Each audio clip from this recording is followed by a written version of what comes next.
Deuteronomy 30. And it shall come to pass, when all these things are come upon thee, the blessing and the curse which I have set before thee, and thou shalt call them to mind among all the nations, whither the Lord thy God hath driven thee.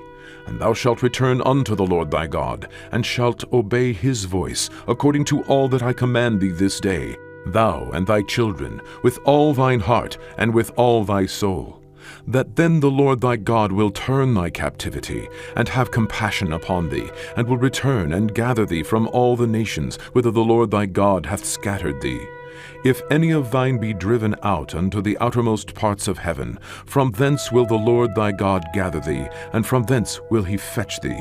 And the Lord thy God will bring thee into the land which thy fathers possessed, and thou shalt possess it. And he will do thee good, and multiply thee above thy fathers. And the Lord thy God will circumcise thine heart, and the heart of thy seed, to love the Lord thy God with all thine heart, and with all thy soul, that thou mayest live. And the Lord thy God will put all these curses upon thine enemies, and on them that hate thee, which persecuted thee. And thou shalt return and obey the voice of the Lord, and do all his commandments, which I command thee this day. And the Lord thy God will make thee plenteous in every work of thine hand, in the fruit of thy body, and in the fruit of thy cattle, and in the fruit of thy land, for good. For the Lord will again rejoice over thee for good, as he rejoiced over thy fathers. If thou shalt hearken unto the voice of the Lord thy God, to keep his commandments and his statutes, which are written in this book of the law, and if thou turn unto the Lord thy God with all thine heart, and with all thy soul, for this commandment which I command thee this day, it is not hidden from thee, neither is it far off. It is not in heaven that thou shouldest say, Who shall go up for us to heaven, and bring it unto us, that we may hear it, and do it? Neither is it beyond the sea that thou shouldest say, Who shall go over the sea for us, and bring it unto us, that we may hear it, and do it? But the word is very nigh unto thee, in thy mouth, and in thy heart, that thou mayest do it.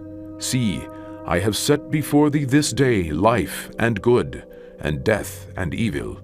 In that I command thee this day to love the Lord thy God, to walk in his ways, and to keep his commandments, and his statutes, and his judgments, that thou mayest live and multiply, and the Lord thy God shall bless thee in the land whither thou goest to possess it.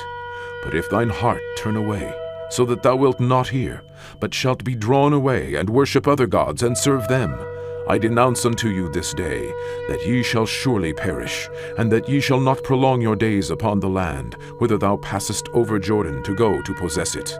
I call heaven and earth to record this day against you, that I have set before you life and death, blessing and cursing. Therefore choose life, that both thou and thy seed may live, that thou mayest love the Lord thy God, and that thou mayest obey his voice, and that thou mayest cleave unto him, for he is thy life, and the length of thy days, that thou mayest dwell in the land which the Lord sware unto thy fathers, to Abraham, to Isaac, and to Jacob, to give them.